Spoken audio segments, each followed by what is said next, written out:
Orange Place. I'm just calling so that you guys know that if something happens... Why are you crying? Because I'm afraid.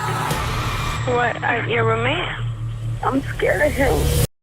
Maribel Ramos, a veteran of the United States Army and a university student, vanished from her Orange, California, residence on May 3, 2013. Soon after, family members reported to the police the horrible story of Casey Joy, Ramos' roommate, having grown more and more obsessed on him over the previous few months. Additionally, Joy and Ramos had an intense fight not long before she disappeared, and Ramos felt so uneasy about Joy that, 12 days prior to her disappearance, she had called the police to report that she thought she was in danger. This is the account of Casey Joy's murder of Maribel Ramos. Before starting the video, please hit the subscribe button and turn on notifications to stay up to date with the latest uploads.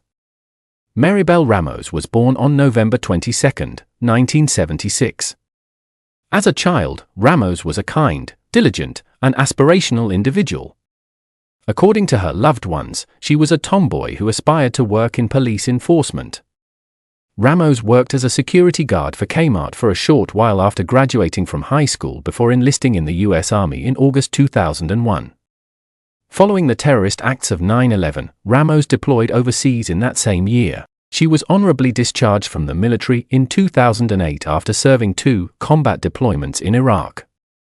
After returning to the United States, Ramos chose to pursue a criminal justice degree at California State University Fullerton.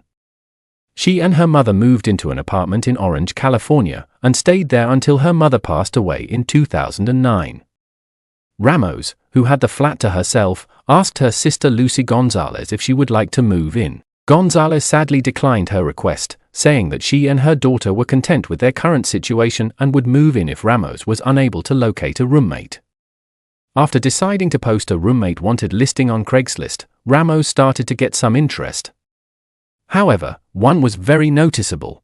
A man known as Kwong Choi, Casey Joy, contacted Ramos with a question regarding the apartment. Joy said in his post that he was an easygoing man seeking lodging as he looked for work in Huntington Beach. Both Ramos and Gonzalez found Joy to be a reserved, well-mannered man after their acquaintance. In addition, he disclosed to the sisters that he was childless and had never been married. Ramos was almost done with her degree, and she thought it would be too good to miss the tranquility that would come with living alone in a peaceful place. Casey Joy joined the Ramos family. It was evident in the weeks after Casey Joy's move-in with Maribel Ramos that he had no family at all. Joy hardly ever left the flat and was always by himself at home. Lucy Gonzalez, Ramos' sister, remarked, "It's sad because we felt his loneliness." Soon after, Ramos began asking Joy to get-togethers with his family. He came to know much of her family as he went with Ramos to these gatherings for dinners, games, and celebrations. And over time, Ramos and Joy's bond developed into a friendship. Together, they went on frequent supermarket errands and puppy walks. Ramos and Joy appeared to have the ideal roommate arrangement until Joy expressed a desire for more.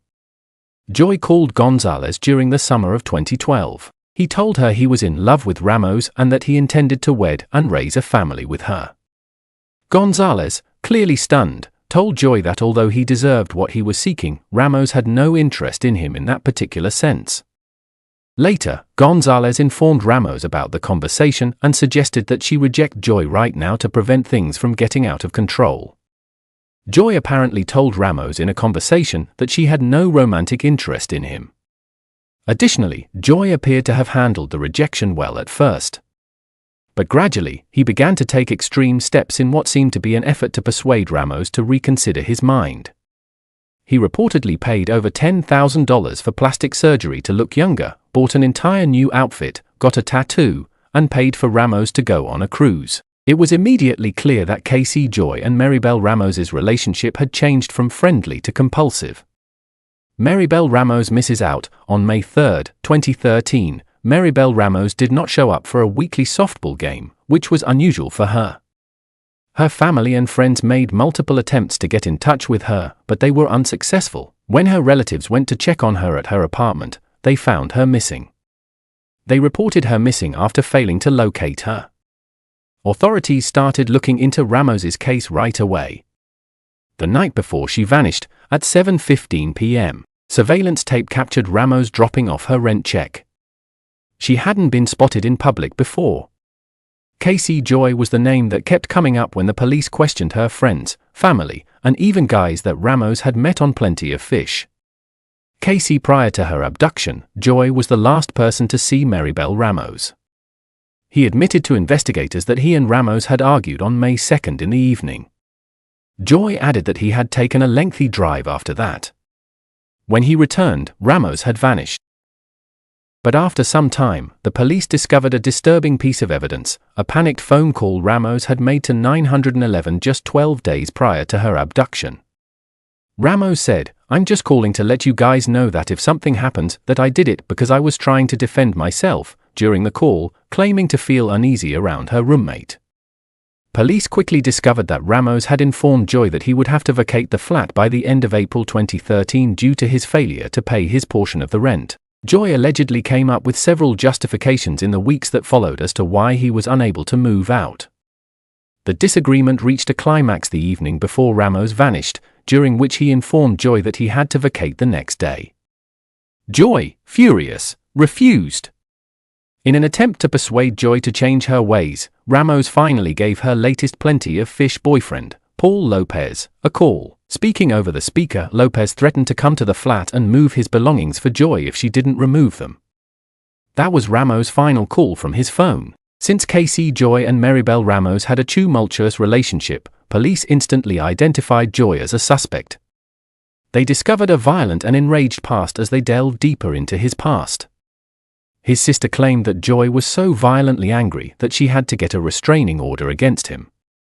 In the meantime, Joy was spending a lot of time online in the days following Ramos' disappearance, expressing how much he missed his friend by posting comments on websites pertaining to Ramos' case. But inexplicably, Joy had begun to distance himself from the Ramos family he had formerly considered friends, even if he was still trying to appear as the bereaved roommate online. In addition, he declined to take part in the majority of the vigils and searches for Ramos. When Casey Joy's activities were monitored by police, they discovered that he frequently went to the public library to check out laptops. Police began keeping an eye on the computers Joy checked out from the library because they thought he could know more about Ramos' disappearance than he was revealing. Investigators saw Joy consuming all of her time looking up case-related material. In addition, he typed some dubious search terms, such as "How long does a body take to decay?"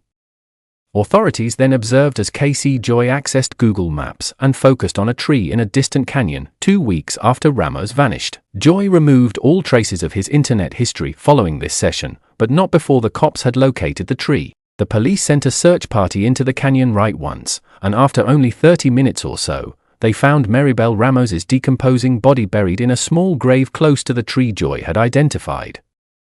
At last, the veteran's disappearance had been found. Joy was also aware that the cops were after him. To take Casey Joy into custody, cops showed up at Ramos' residence on May 17th. Joy apparently tried to escape by jumping out of a window when he spotted the police coming. Nevertheless, he was taken into custody by the authorities and accused of killing Maribel Ramos. Authorities were forced to hypothesize as to how Joy might have murdered Ramos because her remains were too deteriorated to determine the cause of death. They assumed Joy had ambushed Ramos since he was trained in combat and could have easily defeated her in a fair fight. Investigators concluded that he killed her while she was sleeping by breaking into her room in the middle of the night. The forensic evidence linking Joy to the crime was quite weak, but the jury was told throughout his trial how Joy had grown fixated on Ramos, how Ramos had reported to the police that Joy was frightening her, and how Joy had used Google Maps to locate the precise location of her burial. A judge convicted Casey Joy in July 2014 of killing Maribel Ramos. He received a prison term ranging from 15 years to life. He keeps claiming innocence up to this day. Joy stated after his sentencing, "Family wants me to apologize, which I cannot apologize for something I haven't done. Perhaps the truth will come to light someday, or maybe I'll just pass away in prison." Regarding Casey Joy's imprisonment, the Ramos family expressed their happiness. An aunt stated in court that Mr. Joy needs to be put away for life. It's never appropriate to pardon such a cowardly and evil man. Enjoying our content? Please like and share video with your friend, and don't forget to share your thoughts in comment section. Don't miss out on future videos. Hit the subscribe button and turn on notifications to stay up to date with the latest uploads. Thanks for watching.